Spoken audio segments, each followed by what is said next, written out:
Hey, how's it going? Oh, hang on. Start again. Hey, been a while since I've actually done any blog updates or anything like that, but all good. So we're into our second week of September already. Wow, a lot has gone on since I last posted a video. So what have we got? Girls went back to school.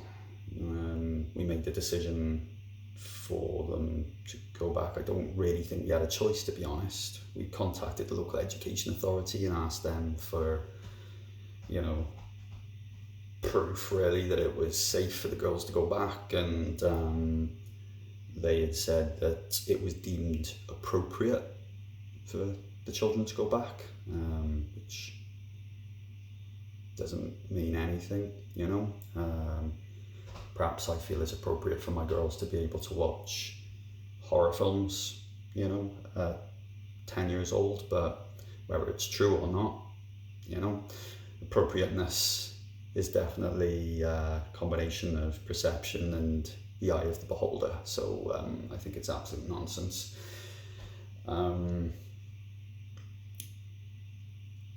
One of the reasons why we decided, despite not getting any sort of response that was adequate from the education authority, one of the reasons why we decided for my girls to go back was more around mental health. We were sort of thinking about the big picture in that, you know, the children that do go back or did go back would have established relationships with their teachers, and I didn't want it to be like, you know, a month or two down the line and I go, oh, okay, maybe the girls should go back to school and the teacher doesn't know them and, you know, they're behind, because it was very clear that we weren't going to be getting any materials that our children could use for homeschooling. So subsequently, my youngest daughter, within her first week, was off sick. We were all eating dinner on last Wednesday. This was last week.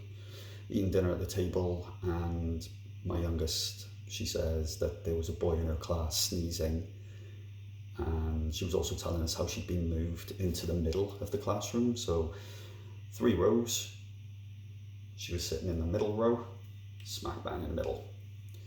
So we were pissed off about this. We know that there was always going to have to be a child in the middle, but we were frustrated that it was ours. So anyway, we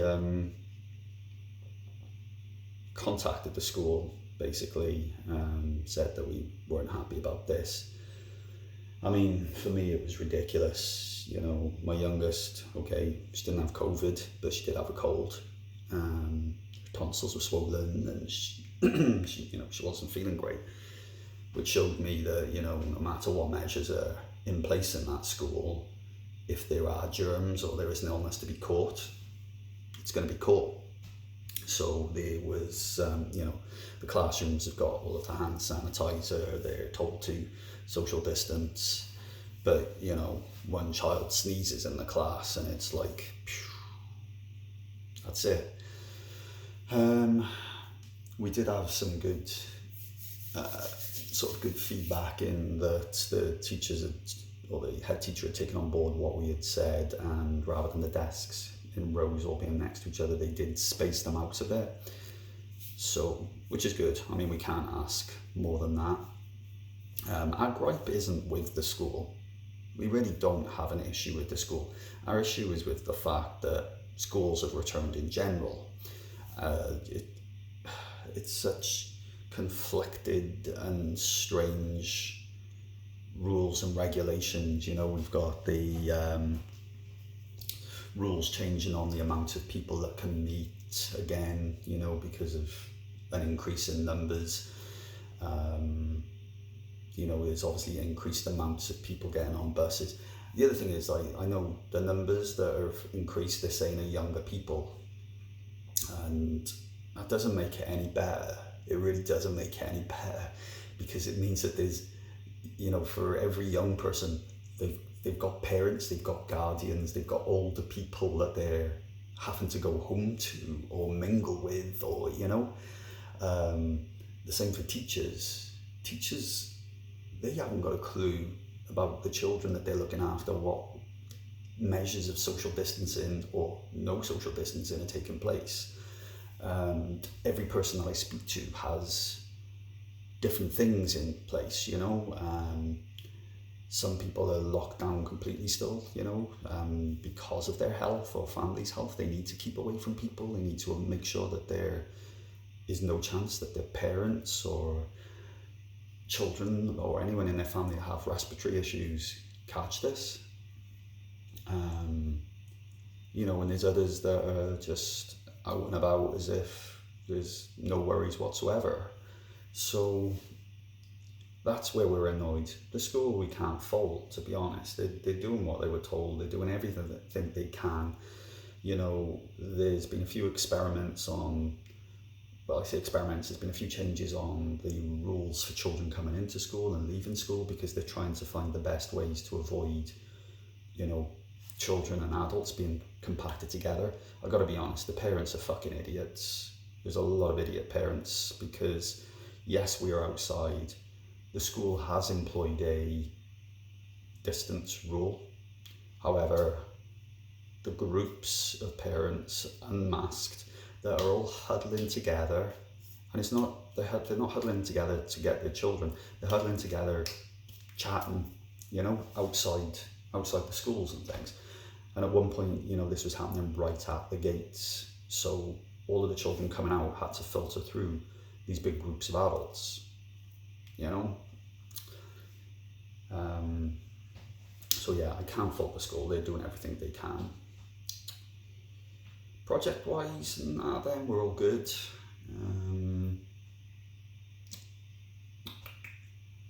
I'm trying to, I've got the calls that I promised I would do taking place this weekend.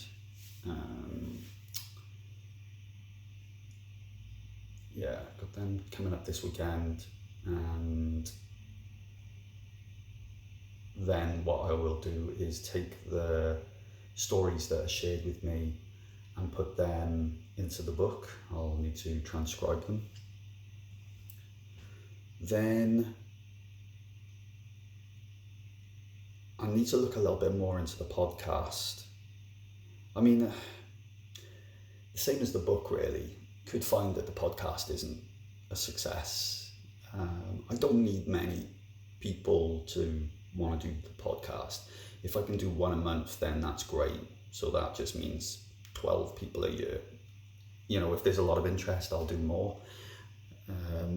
But I know that I'm kind of a perfectionist, and I want to edit things, and I want it to sound professional, and I want it to sound good, and so it's not a simple case of just recording a chat and sort of uploading that and we're done, podcast,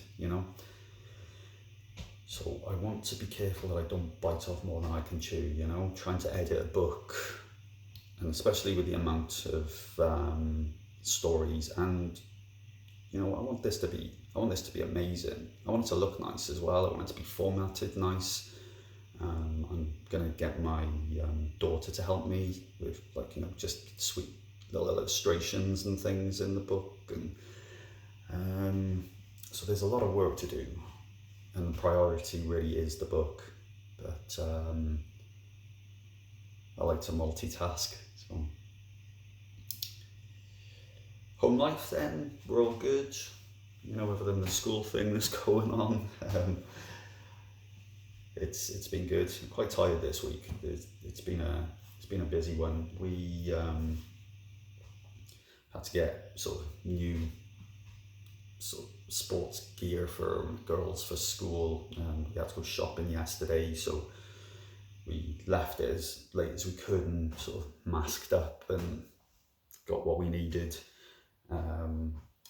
I like to have an evening to sort of unwind and then chill, and then I go to bed relatively early, but by the time we got home yesterday, it was pretty close to the time I would normally go to bed, so my head was kind of buzzing.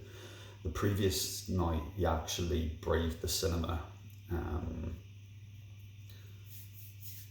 what you can do, obviously, is you can go online and you can book your seats and see the seats that are available. We've got a cinema just up the road from us. And what we did was we went and watched Tenet, and we knew that it's coming to the end of its run. And the cinema, when we looked online, it was empty, and we got seats at the very back, which meant we had a back to the wall so nobody could be near us. And it was also one of the small rooms, which meant nobody could sit either side of us. So we were pretty confident we would be distanced. And to be honest with you, there was only 2 other people in the whole cinema room at that time. They've got like heat checkers as soon as you go in and things like that. So, you know, we felt we weren't going to be catching anything. But that still meant that it was a late night for me. The film finished after 9, I believe, which, yeah, that's super late for me. So this week's felt incredibly long. We're only on Thursday right now, and it really does feel like yesterday was 2 different days, and the day before that was 2 different days. And then the vivid dreams that I've been having as well, it was so crazy.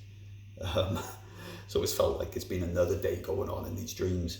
And when I mean crazy, I mean vivid and boring. I was in work in one of my dreams, and it was so clear.